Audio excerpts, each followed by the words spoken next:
Jioni ya leo, kabla hatujarudi majumbani, tutatafakari neno la Mungu katika fungu lile ambalo tulilianza, ambalo linasema watu wakivunjika mioyo kwa hofu na kwa kutazamia mambo yatakayo upata ulimwengu, kwa kuwa nguvu za mbinguni zitatikisika.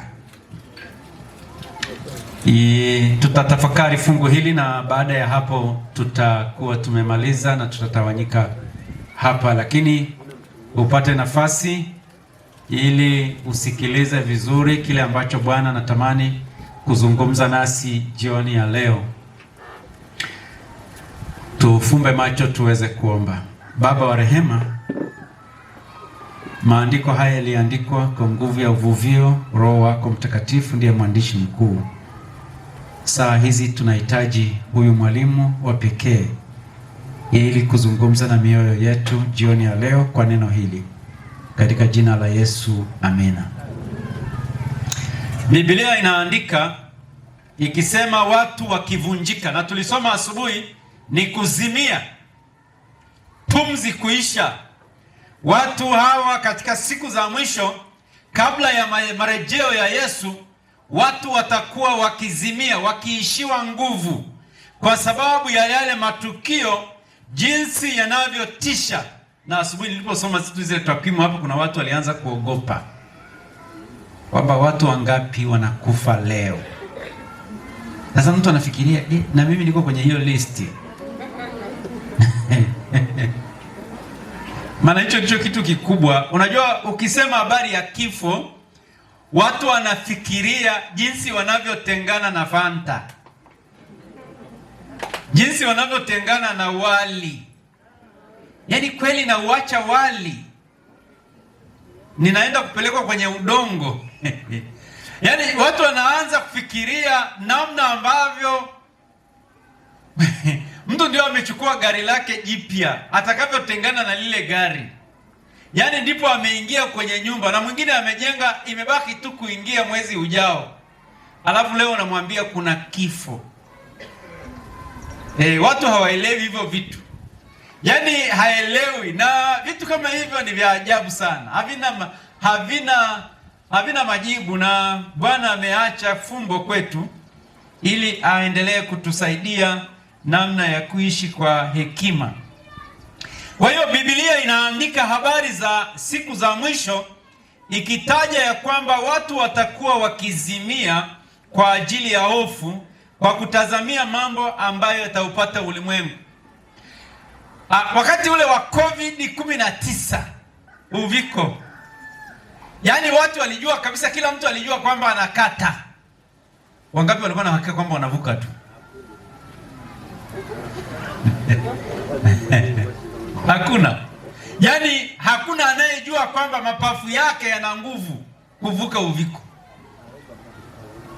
Kwa sababu ilikuwa ni kwamba kuna watu ni kama ilikuwa inawachambua baadhi. Inachambua. Na kuna watu walitishiwa kabisa, wazee na nani, vijana hao wadogo wote, hata kama ni mtoto mdogo amezaliwa, mapafu yake yalikuwa mazima, hata kwa uviko walikuwa wanapita salama. Lakini sijui watu waliovuta sigara, kina pasta ambao walionja sigara na mapafu yalianza kupata shida.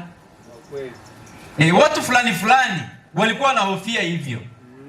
Lakini hiyo ilikuwa tu ni hofu, na tunamshukuru Mungu kwamba tulikuwa na kiongozi katika nchi hii aliyetoa watu hofu, kaambia watu nyie endeleeni tu. Kuna watu walipigwa lockdown na hofu tu ile wamaliza katika nchi zetu za jirani ambazo watu walikuwepo. Na Biblia inasema kwa kutazamia mambo yatakayo upata ulimwengu. Sasa ngoja tuzungumze kidogo kuhusu haya mambo yanayokuja. Neno lilotumika pale lina maana ya kitu kinachokuja juu, kitu kinachofika, kitu ambacho kinamkuta mtu kwa ghafla. Kitenzi kilichotumika pale ni kitenzi kishirikishi, wanaita participle. Na ilivyotumika pale ipo katika hali ambayo inaonyesha matukio haya yanakaribia au yanaanza, yako njiani. Ni matukio ambayo hayako mbali. Sasa kwa Yesu wakati huo Luka akiandika habari hizi ni karne ya kwanza, lakini matukio haya yalikuwa yanaendelea kuonekana katika karne ile ya kwanza, hasa yale matukio ya Yerusalemu, lakini na yale yanayoangazia matukio ya siku za mwisho kabisa za kwetu yalikuwa katika karne ile ya 17, ndipo yalipoanza kutimia. Na kuna kitu fulani nataka niwaambie. Kuna kitu fulani ambacho tunatakiwa kujifunza sisi Waadventista. Wakati neno la Mungu lilipokanyagwa chini,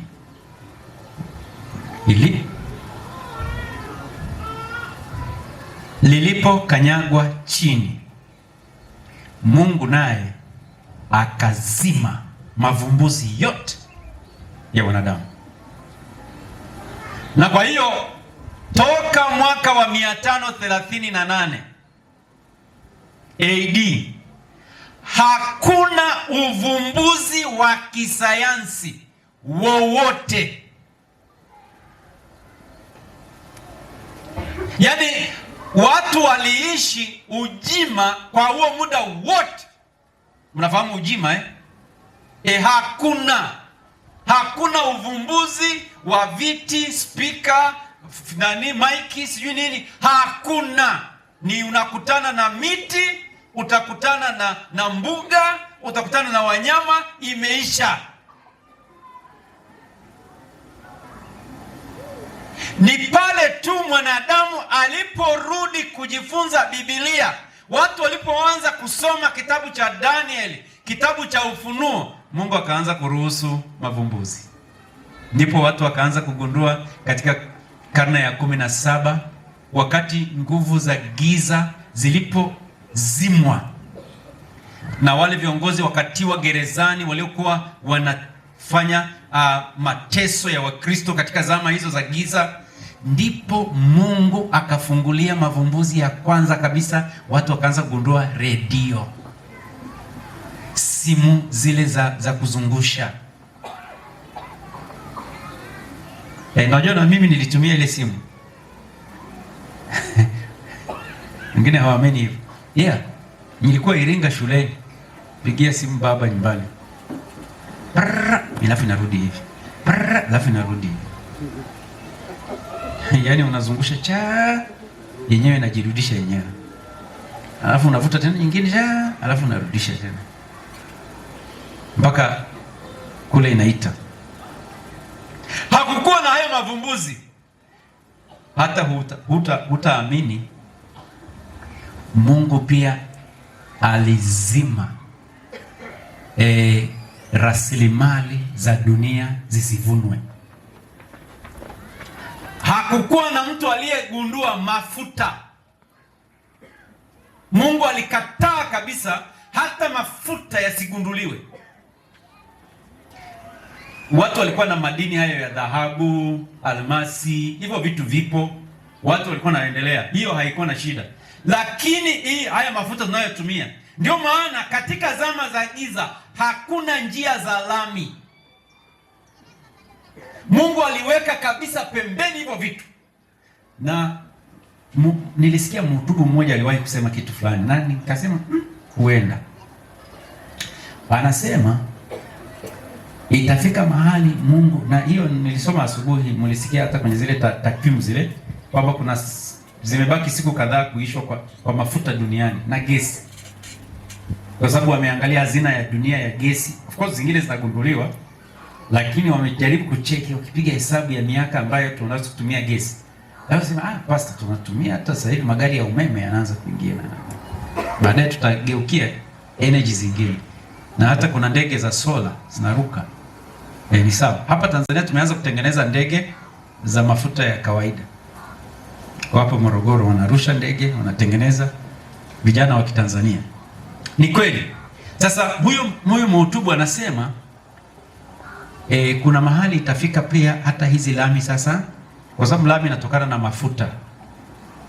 Yale mafuta yakichujwa kutoa petroli na vitu vingine, ndipo tunapata lami, ule uchafu unaobaki baada ya kuondoa petroli, diesel na mafuta taa na vitu vingine vyote vikitolewa, ule uji mweusi unaobaki ndio unakuwa ni lami tunayoiweka kwenye barabara. Mungu alizuia, na huyo mtu wa Mungu alinifungua akili, akasema Bwana aliruhusu baada ya watu kurudi katika maandiko na kusoma kitabu cha Danieli kinachoeleza siku za mwisho, watu wanapojiandaa ili wajiandae kumpokea Yesu, Bwana akaruhusu mavumbuzi ya mafuta ili kuruhusu neno lake, ujumbe wa malaika watatu uende kwa kasi katika ulimwengu wote, ili barabara zitengenezwe. Mtu anapotoka Dar es Salaam anafika siku hiyo Arusha kwa sababu ya neno lake. Na niwaambie kitu kingine, hata hizi simu Mungu aliruhusu zigunduliwe ili kupeleka ujumbe kwa kasi. Na baada ya mavumbuzi haya, Bwana atalikata neno lake na atasitisha vitu vyote, kwa sababu kila kitu Mungu aliruhusu. Na ndio maana hakukuwepo na mavumbuzi. Sio kwamba dunia haikuwa inaishi miaka 1260, hata kugundua tu baiskeli inayotembea hivi haikuwepo. Baiskeli si haiwekwi mafuta? Si baiskeli haina shida kubwa sana ya kugundua? Lakini haikuwezekana kupata hivyo vitu. Magari yenyewe yamekuja kugunduliwa hivi, yale yalikuwa magari ya kutumia maji 1800 mwanzoni hapo, na huku watu walikuwa wanatumia farasi. Hata hivyo waasisi wetu wale akina Ellen G. White na James White wote walikuwa wanatumia magari ya farasi, yaani tairi kama haya yanayokokotwa na ng'ombe. Mtu anakuwa kwenye gari huku kwenye mkokoteni, alafu anavutwa na farasi. Ndio inaitwa gari la kipindi hicho, na ilikuwa ni luxury, maana inakupeleka popote. Wana kifarasi wanakimbia, lakini mafuta yake ni kwamba ulishe farasi na majani, wanakula alafu wanakupeleka huko unapotaka. Hii ndio walivyoenda, na walikuwa nakimbiza neno la Mungu. Kwa hiyo hiki kitu kinasemwa kwamba Mungu atakuja ghafla, na ndio maana nikasema tangu mwanzo jana kwamba hii habari ya kuja kwa Yesu sio upesi, ni ghafla. Na ndio maana hata katika fungu fulani hapa chini ukisoma inasema hivyo. Anasema katika fungu la 30 na 34, ili hubiri nimewahi kuhubiri mahali, anasema basi jiangalieni mioyo yenu isije kalemewa na ulafi na ulevi na masumbufu ya maisha haya, siku ile ikawajia ghafla kama mtego unasavyo, kwa kuwa ndivyo itakavyowajilia watu wote wakaao juu ya uso wa dunia. Kafafanua hapa, yaani kuja kwa Yesu ni ghafla, ni mtego unavyonasa. Wale wanajua, wale wangapi wametengenezaga ile mitego ya digidigi, swala, yaani jamii yote hapa ni ya mtandao wa simu. Ndege, wale ndege wa nani, au angalau rafiki yangu ana nani, wa swala au ni ndege, kumbe huko ni ndege zaidi. Sisi kule tulikuwa na waswala au digidigi, yaani anaenda hivi hata jua, maana unaweka na majani juu yake, ila kamba umeiweka pale na kinani hivi, kimti kilichokaa hivi ni mti wa kawaida kabisa, ila umeweka na kamba ile unaificha na majani kule chini. Kwa hiyo anatembea hivi, akiweka ule mguu, kamba ile inachukua ule mguu wa digidigi, alafu inamnyanyua, inamninginiza chini. Wewe unamkuta pale, unamchukua digidigi, unaenda zako. Msije mkanikamata watu wa misitu hapa. Alafu umepata kitoweo kwa siku hiyo. Sasa huo ndio mtego ambao Kristo anapokuja hata kuambia kwamba anakuja kesho. Na ndio wale wanaoweka tarehe na muda na nini, hao wanapingana na Biblia. Maana Biblia inasema ghafla, wao wanasema 2033. Hiyo ni ghafla. Sio ghafla, sinajiandaa sasa hivi naanza kunywa pombe mpaka 2033 ije. Nimesherekea sana pombe. Ndio maana Mungu mambo yake hawezi kutushirikisha. Maana najua wanadamu ni wepesi kubweteka. Yaani wanajiachilia. Ni rahisi kusema ni sawa. Maisha haya hayana shida. Ndio maana nasema ni yale yanayoukaribia ulimwengu.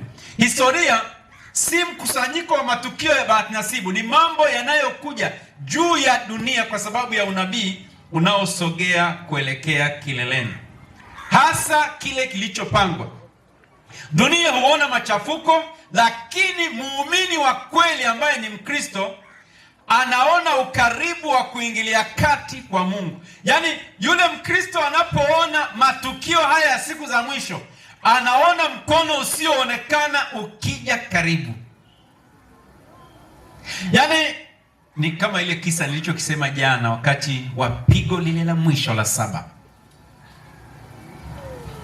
Wakati waovu wanajua sasa wanaenda kutekeleza mauaji ya wale waaminifu. Wakati wananyanyua panga zao juu, wale waaminifu wanajua ndio ule muda wa kuokolewa kwao umefika. Kabla hawajatekeleza lile, upande wa mashariki wanasikia parapanda, Kristo anakuja. Ndio wale wanaokimbia wanasema, miamba na milima tuangukieni.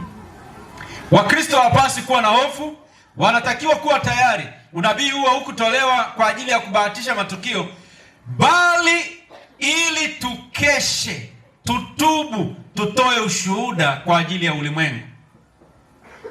Na ulimwengu nao semwa hapa ni ulimwengu uliostaarabika, ulimwengu wa sio kijiji, sio sehemu fulani loko, ni eneo la ulimwengu wote. Huu mgogoro tunaousema ni mgogoro ambao utaupata ulimwengu mzima. Wako wale wanaohubiri kwamba hata gharika ya Nuhu ilikuwa loko, kwa maana ya kwamba ilikuwa patu Mashariki ya Kati tu, lakini haikufika Afrika. Haiku nani? Watu wanahoji vitu vingi sana. Samaki hajawahi kufanya nini? Na vitu vingine. Unajua kuna kitu wanaita textual criticism. Hiyo ni kuhoji kila kitu. Yaani wanadamu wamefika mahali wanahoji kila kitu. Wanasema kama jambo liliwahi kutokea, hatutaliamini mpaka liwe linatokea katika wakati wetu. Yaani kwamba kwa mfano ile swala la Nuhu, kama haliutatokea sasa hivi katika maisha yetu ya sasa, halikuwepo. Kama hakuna Yona wa sasa anayemezwa na samaki, basi Yona hajawahi kumezwa na samaki kwenye Biblia. Yaani hivyo vitu, kama Lazaro anafufuliwa kule, kama hajafufuliwa, hawezi kufufuliwa sasa, hilo tukio halijawahi kuwepo. Hiyo inaitwa biblical criticism. Yaani ni njia ambayo umeifuata wale watu wasiotaka kujifunza neno la Mungu. Kwa hiyo hakuna mfumo wa kidunia ulio na nguvu kutosha kuwa usalama wetu wa mwisho. Nguvu za taifa, fedha, sayansi na mipango ya kibinadamu ina mipaka. Tumaini la mwisho la Mkristo liko katika ufalme wa Mungu. Na ndio maana Biblia inasema nguvu za mbingu zitatikisika. Na anaposema nguvu hapa anamaanisha nguvu, mamlaka yenye uwezo mkubwa, inamaanisha mbingu. Na katika uelewa wetu, hata ile White anasema nguvu za mbingu ina maana ya jua, nyota na mwezi. Na hivyo vitu nilivisema jana kwamba vilitikiswa, kwa maana ya kwamba Mungu aligusa nyota zianguke, aligusa jua na mwezi ili kutoa ushahidi kwa ajili yetu kwamba anazo nguvu kwa ajili ya vitu hivyo. Na anaendelea kusema kwamba nguvu za mbinguni zikatikisika. Kutikisika kwa mbingu kunaonyesha kwamba uumbaji wote uko chini ya mamlaka ya Mungu. Kile ambacho mwanadamu hudhani ni cha kudumu kitatikiswa kwa sauti ya Mungu. Wakati ule wa Sodoma na Gomora ilisemekana kwamba ule mji usingewahi kuguswa. kwa jinsi ulivyojengwa. Wale wanaotembelea sehemu za Mashariki ya Kati, kwa mfano wanaoenda Israeli, ukibahatika kufika Israeli, omba upelekwe maeneo ya Sodoma na Gomora ili uone ushahidi wa vitu hivyo. Niliwahi kushika kwenye mikono yangu udongo wa Sodoma. Kuna mtu aliwahi kwenda huko akaniletea. Ni majivu. Kwa wale wanasayansi wanaelewa ninachotaka kusema. Majivu yaliyotengenezwa kwa salfa. Na Biblia katika kitabu cha Ufunuo inasema wakati Mungu alipotaka kuichoma Sodoma, hakukuwa na kitu kingine chochote alichokitumia zaidi ya kumwaga salfa. Ndio neno lilotumika pale, brimstone. Brimstone ni salfa, na salfa ukiiweka kibiriti, kwa kawaida haitaachia kitu chochote. Wale wengine wanaotoka madarasani wanaelewa sulfuric acid.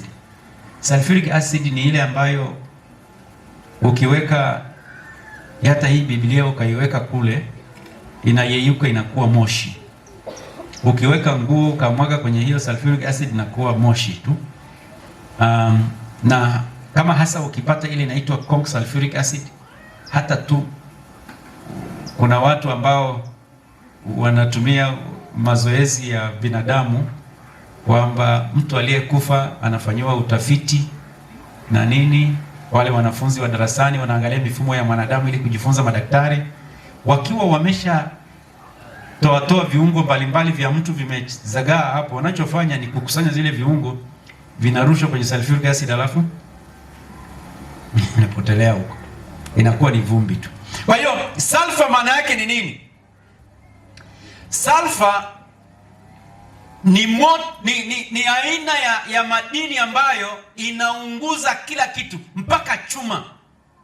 Sasa ukifika pale katika miji ile ya Sodoma ambayo inasemekana ndio mahali ambapo Mungu alichoma ule mji wote, utakuta udongo ambao ni wa majivu, lakini utakuta vitu vyenye pembe pembe kama nyumba zilizowahi kuwepo pale, na zimegeuka zote kuwa nguzo za chumvi. Nyumba na maeneo ya geti za kuingilia katika miji, sehemu ile yote Mungu aliigeuza, alimwaga salfa aliyoipiga moto. Na wanasayansi leo, nenda kwenye YouTube utafuatilia hiyo kitu, anachukua ule udongo wa pale mahali, akiuchoma anakuta, wanasema salfa ya Sodoma ni 99% purity, 0.99, wakati sehemu zingine zote za dunia unakuta impurity ni kubwa, yani ni chafu sana. Ile ya pale ni safi, kwa maana ya kwamba ilipoingia hapo ilikuja yenyewe. Kwa hiyo Mungu anapotaka kubadilisha dunia hii, anatumia tu nguvu za asili kubadilisha. Hahitaji kutumia kitu kingine kikubwa.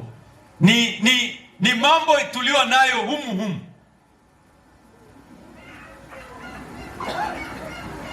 Dunia yote inaweza kugeuzwa, na ndio maana Mungu ana uwezo wa kutumia viumbe vya asili, vitu ambavyo viko katika mikono yake, kuweza kushughulika na mwanadamu. Anatumia maji yalikuwa ndani ya uwezo wake. Anatumia moto huko ndani ya uwezo wake, na madini mengine yoyote ili kushughulika na mwanadamu. Alitumia ardhi wakati wa Kora, Dathan na Abiramu, kaifunua, kaifunika wakati mewameza wale watu. Kwa hiyo hukumu za Mungu hazihitaji sana kufikiri kwamba nitumie nini. Kila kitu kisichojengwa juu ya Mungu hatimaye kitatikisika. Kwa hiyo kila Mkristo lazima ajenge maisha yake, familia yake, huduma yake, tabia yake juu ya Kristo. Na kama kuna kitu hakitaweza kuchomwa, ni tabia iliyojengwa katika Kristo. Lakini kama una maisha ulioyang'ang'ania ya kuishi katika uzinzi, ya kuishi na uchoyo, ya kuishi na wivu, chuki, iko ndani ya moyo wako na unafikiri kwamba utaokolewa katika hiyo hali, Mungu hana njia nyingine ya kufanya, maana ilitakiwa hiyo kitu iishe kabla ya ujio wake. Hivyo vitu ulitakiwa kushughulikia kwenye makambi, siku za Sabato, mifungo yako, maombi yako. Hivyo vitu vidondoke siku kwa siku, maana Mkristo hapaswi kuishi katika vitu vya namna hiyo. Roho ya kutosamehe, roho ya kuona wivu, roho ya kiburi, ya majivuno, kujiona kwamba wewe ndio wewe. Hivyo vitu vyote Mungu ataviteketeza kama viko ndani yangu au kama viko ndani ya mtu mwingine. Mungu anatamani kuona tabia yake kamili ikiwaka ndani yetu, na ametuma Roho wake ili kuhakikisha hivyo vitu vyote vinashughulikiwa katika muda huu wa rehema ambao Mungu ametupatia. Ingawa neno hili katika Kiswahili hapa ametumia kutetemesha, lakini katika Kiyunani ni hivyo hivyo, ni neno lile lile moja. Kutetemesha na kutikisa ni kitu hicho hicho katika lugha za asili. Lakini sasa ameahidi akisema, mara moja nitatetemesha au nitatikisa, si nchi tu bali na mbingu pia. Lakini neno lile mara moja tena ladhihirisha kuhamishwa vile vitu viwezavyo kutetemeshwa, kama vitu vilivyoumbwa, vitu visivyoweza kutetemeshwa vikae. Basi kwa kuwa tunapokea ufalme usioweza kutetemeshwa, muwe na neema ambayo kwa hiyo tumtolee Mungu ibada ya kumpendeza pamoja na unyenyekevu na kicho. Hivyo ndivyo Paulo anavyotuasa katika ule mtikisiko. Kuna wale ambao hawatatikiswa, ni wale walio waaminifu, wale ambao wameendelea kutembea na Mungu katika maisha yao na hawakurudi nyuma katika yale mambo ambayo Mungu ametamani watembee nayo. Na ndio maana huwa nasema hivi, wakati mwingine tunasema kwa nini tufanye hiki na kile? Kwa nini tuende kwa ushuhuda, kwa utume? Ni kwa sababu Mungu ametuagiza. Kwa nini tumtolee Mungu utume, kazi ya Mungu? Mungu anatamani tutende kazi yake. Kutikisika si kwa anga pekee, ni bali hata maisha ya kiroho. Majaribu huonyesha kama imani yetu ni ya kitamaduni, hisia, au imejengwa juu ya Kristo. Kuna mambo kadhaa ambayo natamani nimalize nayo masomo tunayojifunza katika somo hili la leo. Jambo la kwanza, fungu hili linatufundisha kwamba tusitawaliwe na hofu. Dunia huzimia kwa sababu inaona matukio bila Kristo, lakini sisi tumeambiwa tuinue vichwa vyetu kwa sababu ukombozi umekaribia. Lakini jambo la pili ambalo pia linaweza kutusaidia kujua nini kinaendelea ni kuangalia matukio ya dunia katika lensi ya kiroho, sio katika kubashiri, sio katika kutabiri kwamba sasa kitu hiki kinakuja, lakini katika lensi ya kiroho, kusema katika ramani ya safari yetu tumefika hapa. Na hiyo ndio inayotutia moyo. Yesu hakutoa unabii ili kuanzisha kuweka tarehe, mahubiri ya kusisimua hisia. Alitoa unabii ili ndani yake mafunzo haya yatusaidie kukesha, kutafuta utakatifu na kufanya utume. Yaani kwa ajili ya kujua mambo haya tunatakiwa sasa tuende tukawajulishe wenzetu. Sisi wenyewe tujiandae na tutafute ule utakatifu katika maisha yetu. Asiwepo mtu ambaye anatembea akiwa na kinyongo na mwenzake. Asiwepo mtu ambaye anaishi pasipo kumtumikia Mungu katika kazi zake za utume. Asiwepo mtu anayesema mimi hii kazi ya kanisa sitaki. Na unafahamu kuna washiriki kukisha kuwa na mchango Getsemane anahamia Moram. Hapa wapo. Wakianzisha Moram kule ujenzi, anahamia Nungwana.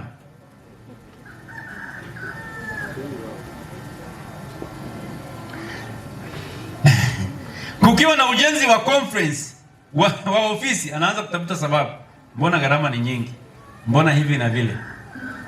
Mungu ana njia nyingi za kuifanya kazi yake, na wakati mwingine Mungu huwa anatumia mtu huyu mmoja.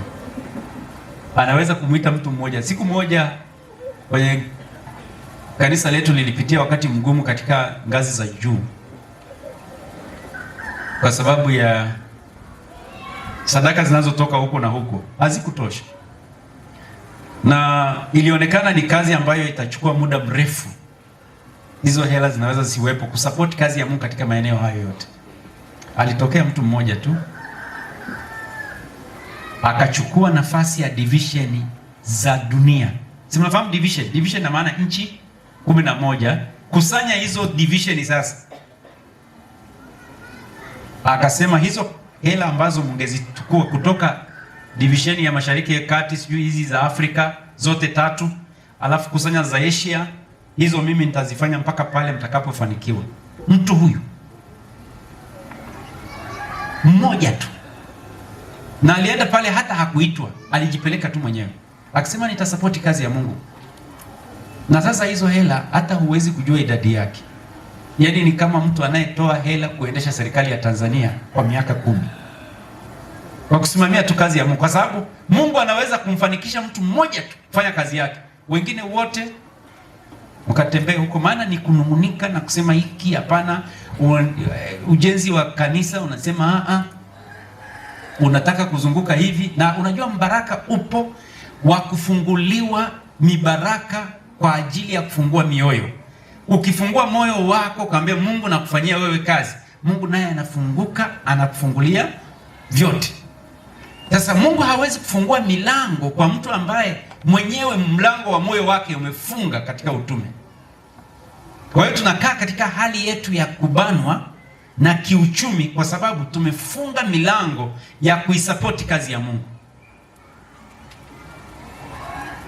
Hapo Zimbabwe alitokea mtu mmoja, ni mtoto wa mchungaji. Akasema wachungaji wote wa nchi nzima ya Zimbabwe atawalipa mishahara mpaka atakapokuwa Pastor Mchome, unaelewa hiyo? Yaani anasema kanisa ninyi endeleeni kuwalipa, lakini mimi nitaongezea sijui ni dola kama 500 hivi. Hiyo ni kama milioni 1.5 hivi Tanzania kila. Na akapeleka mabasi na trekta kwa chuo kikuu kile cha Zimbabwe kinaitwa Rusangu. Sijui nani. Akapeleka kwenye mashule matrekta na mabasi kwenye mashule yetu yote kusapoti kazi ya Mungu. Yeye kazi yake ni kuhakikisha kwamba kanisa lina mradi, awekeze huko, apeleke fedha zake huko. Huyo kwa nini Mungu asimfungulie milango yote? Maana yeye ni mfereji wa kusapoti kazi yake. Mtu akitokeza kwamba yeye ni mfereji, Bwana atamwaga juu ya huyo mtu. Yaani kama kuna mtu atatokeza kusema nataka niwe mfereji, kila kitu Bwana amekinyoosha. Jenga juu ya kile ambacho hakiwezi kutikiswa. Afya, fedha, serikali, teknolojia na vitu vya asili vinaweza kutikiswa. Ufalme wa Kristo hauwezi kutikiswa. Jenga juu ya ufalme wa Kristo. Tukijenga juu ya majengo, juu ya vitu ambavyo vinaweza kuchomwa moto, havitaweza kumudu ule mtikisiko ambao mbingu itauleta. Lakini tabia ya umilele haitatikiswa ndani ya mtu. Utume ambao tutausimamia kwa roho za watu kuokolewa, hicho hakitaweza kutikiswa. Lakini kama tutawekeza kwenye nyumba zetu, magari yetu, tutawekeza katika ulimwengu huu kwa shughuli zetu za kibiashara bila kugusa kazi ya Mungu, siku ya mwisho, hata kama vizazi na vizazi vitategemea hiyo kampuni utakayoiweka, lakini haitasimama. Maana tutakapotoka makaburini, tukifufuliwa, kama tutakuwa tumelala, tutaona wale tuliowaokoa. Tunaona zile tabia za wale watu ambao tuliwasaidia. Kwa hiyo vitakavyo survive hasa katika siku za mwisho ni ukarimu wetu wa kupeleka neno la Mungu kwa watu ni utume tuliousimamia, ni nafsi zetu tulizoziokoa, hizo zitasimama siku ya mwisho. Na hivyo ndivyo vitu ambavyo tunatakiwa kuviweka mbele. Imani lazima ikuzwe kabla hofu haijafika. Kwa hiyo maombi, kujifunza Biblia, utii na utume ndiyo mazoezi ya kila siku ya waumini wa siku za mwisho. Lazima katika shughuli zetu za siku zote kuwe na maombi, kuwe na kujifunza neno la Mungu, kuwe na utii wa kufuata neno la Mungu, kuwe na kazi ya utume tunayoisogeza. Kama ni ujenzi wa mahekalu haya, tujishughulishe na kazi hiyo. Mtu mwenye na Mungu hakupimi kwa ajili ya hela kubwa. Maana Yesu aliangalia tu mama yule akasema ametoa kuliko wote, lakini kulikuwa na watu wametoa hela nyingi sana. Mungu anaangalia tu ile roho ya huyu mama. Ana shilingi 10,000 tu nyumbani, lakini ameleta 1,000 kwa ajili ya kazi ya Bwana. Bwana Mungu atambariki huyo mama kuliko yule aliyeleta 1,000,000 na ameacha 200,000 nyumbani. Mungu anaangalia tu ile roho ya kile ambacho mtu amekitoa kwa kazi ya Bwana. Sasa anasema katika kitabu cha Adventist Home, ninapomalizia ukurasa wa 16, niseme neno hili. Anasema hivi: ikiwa mmetengana na kushindwa kuwa Wakristo wa Biblia, yaani kama sasa unatengana na Biblia, umetengana na hata hauwi Mkristo kama Biblia inavyotaka, anasema tubuni. Bwana Yesu asifiwe. Tubuni, kwa maana tabia mnayoibeba wakati huu wa majaribio ndio tabia mtakayokuwa nayo wakati wa kuja kwake Kristo. Yaani tabia nilionayo kwenye makambi haya, kama ni ya kusaka vimada, kama ni ya kutotoa zaka, kama ni ya kupinga kazi ya Mungu, kama ni ya kukandamiza watu. Maana hata kuna wengine wanakandamiza watu kanisani. Kama ni tabia fulani ya uchoyo, anasema hiyo kama ninayo sasa, itakuwepo wakati wa kuja kwa Kristo. Ikiwa Ellen G. White anasema ikiwa mnataka kuwa watakatifu mbinguni, lazima kwanza muwe watakatifu duniani. Sifa za tabia mnazozikuza, kama ni ya kuchati, kama ni ya kuangalia picha za uchi, kama ni ya kutafuta vichekesho humu badala ya kusoma neno la Mungu, ni ya kusubiri taarifa za huko badala ya kuwa na ibada. Anasema sifa za tabia mnazozikuza katika maisha hazitabadilishwa na kifo wala ufufuo. Yaani wewe maisha yako hayana ibada, maisha yako hayana kusoma neno la Mungu, ukakata roho kwenye maisha hayo ya kawaida. Unahudhuria kanisani sawa, unakuwepo unavaa uniform ya kwaya sawa, lakini michakato yako yote haina ujenzi wa tabia ya Kikristo. Anasema kifo wala ufufuo hautabadili hiyo. Mtatoka makaburini mkiwa na mwenendo ule ule mliouonyesha nyumbani na katika jamii. Yesu habadilishi tabia wakati wa kuja kwake. Kazi ya mabadiliko lazima ifanyike sasa. Maisha yetu ya kila siku yanaamua hatima yetu. Adventism ukurasa wa 16. Yaani maisha ninayoishi sasa sio maisha ambayo nasema Yesu akija atanibadilisha. Atabadilisha mwili, hatabadilisha tabia. Atabadilisha mwili wa kutokufa, mwili wa kufa uvae kutokufa, lakini tabia hata hangaika nayo. Kama ulikuwa na tabia tabia ya uovu, hata hiyo ya kubadilishwa kutokufa haitakuwepo. Maana wewe utasubiri mji ushuke, sio Yesu aje mawinguni. Nafahamu wale wanaosubiri Yesu na ni mji ushuke, sio wale watakaobahatika kubadilishwa, ni wale watakaochomwa moto. Kwa hiyo kama kuna kitu ambacho jioni ya leo natamani tumalizie, ni hili ninalozungumza hapa. Tabia lazima ibadilishwe sasa, na anayebadili tabia ni Roho Mtakatifu, sio wewe. Michakato yako tu ndio itakayo msaidia Roho wa Mungu afanye kazi. Michakato yako ni nini? Maombi. Michakato yako ni kusoma neno la Mungu. Michakato yako yote inatakiwa iwe ya kujihusisha na kazi ya Mungu, na Yesu mwenyewe atafanya ile kazi sasa mwenyewe ndani ya moyo. Wewe kazi yako ni kuanika moyo wako kwa Yesu. Yesu atajua namna ya kufanya kazi. Ukiwa mchoyo, usihangaike na kuwa mwema. Yesu atafanyia kazi uchoyo, lakini wewe omba, mwambie Yesu, ondoa uchoyo moyoni mwangu.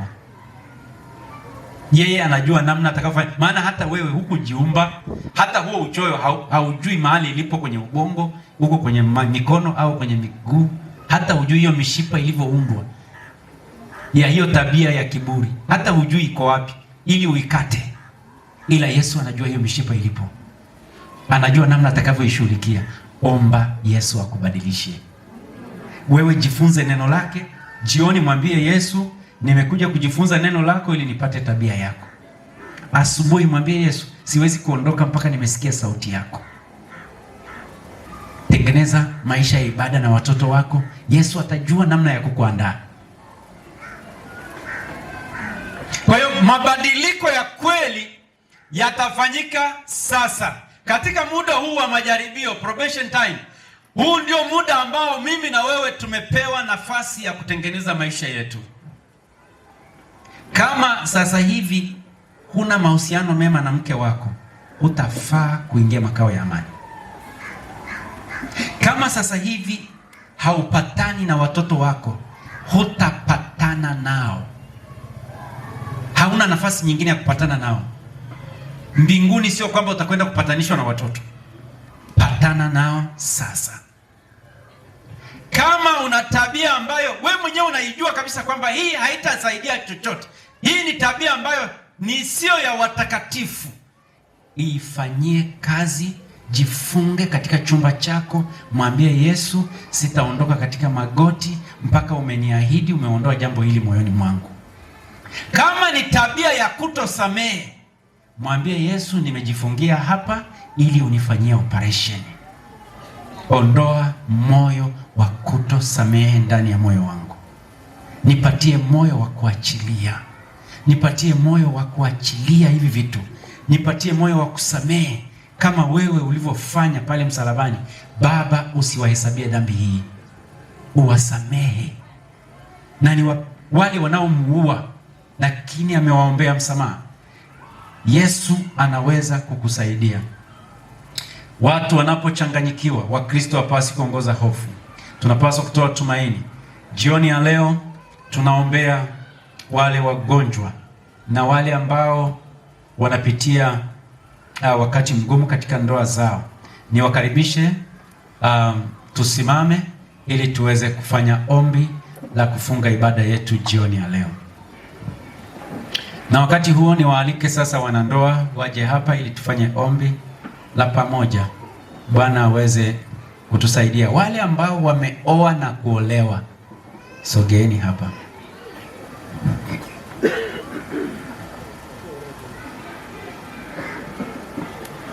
Lakini pia niwaalike wale ambao wanasikia hali ya ugonjwa katika miili yao. Afya haiko vizuri. Jioni ya leo ni fursa yetu ya kuomba na ninyi. Sogeeni hapa.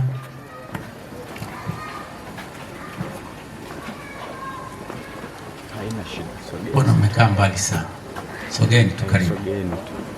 Asante sana. Sogeeni karibu. Sogeeni karibu.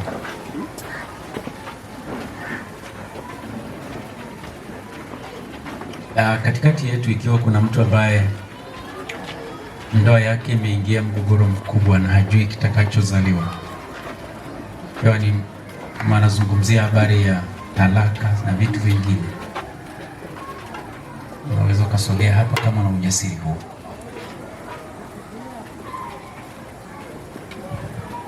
Kama ndoa yako inapitia hali kama ya kuachana hivi, sogea hapa kama unaweza kupata ujasiri. Mungu akubariki sana mama. Mungu akubariki. Mungu Mungu awabariki sana. Tazameni kwangu. Tazameni kwangu. Kuna mtu yote ambaye ana kilio moyoni mwake, ndoa yake na kupitia ugumu, unaweza kuja hapa tumuulize Mungu fanye kitu kwa ajili yako.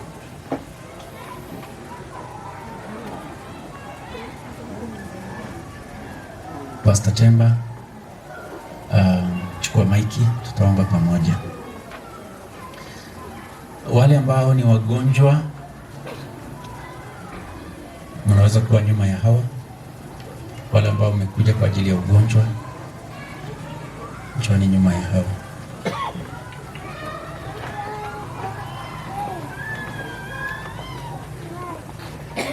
Jioni ya leo tutamuuliza Mungu. Wapendwa, nataka niwape siri kubwa ya afya ya kiroho. Tutazame Yesu, tuwe na ibada. Yaani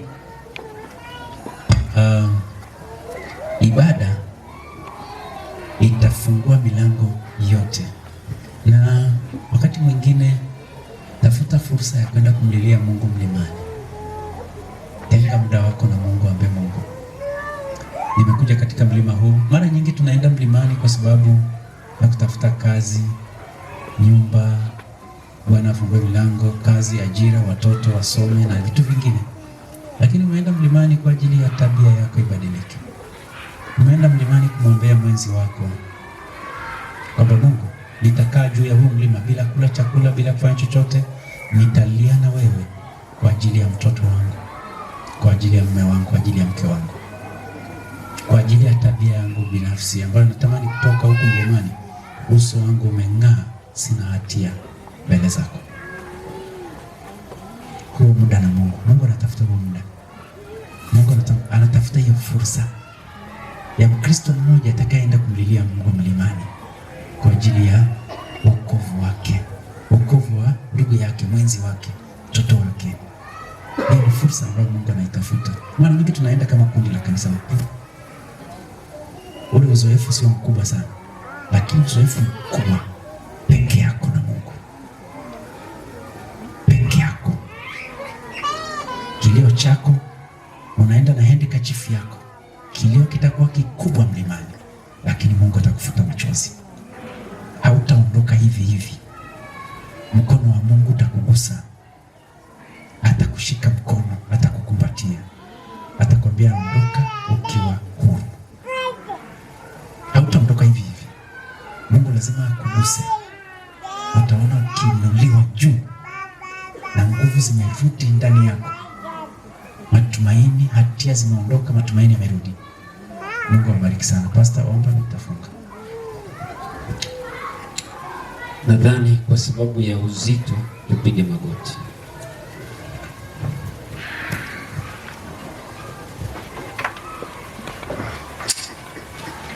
Baba yetu muumbaji wa mbinguni, Yehova Mungu unayetawala milele, huu ni wakati adhimu kabisa kwa watu ambao wameleta mioyo yao yenye changamoto kubwa katika mahusiano ya ndoa. Shetani anajua akipiga kwenye ndoa ameharibu ibada. Sehemu ambayo umesema machozi yanapoonekana katika ndoa, madhabahu inafunikwa na wewe hukubali ibada yao. Ninaomba Bwana, machozi yakome katika ndoa, lete amani katika ndoa, na kuliko hayo machozi yamwagikie ndani. Yuko mtu mmoja leo amemsikia mchungaji na ataenda mlimani.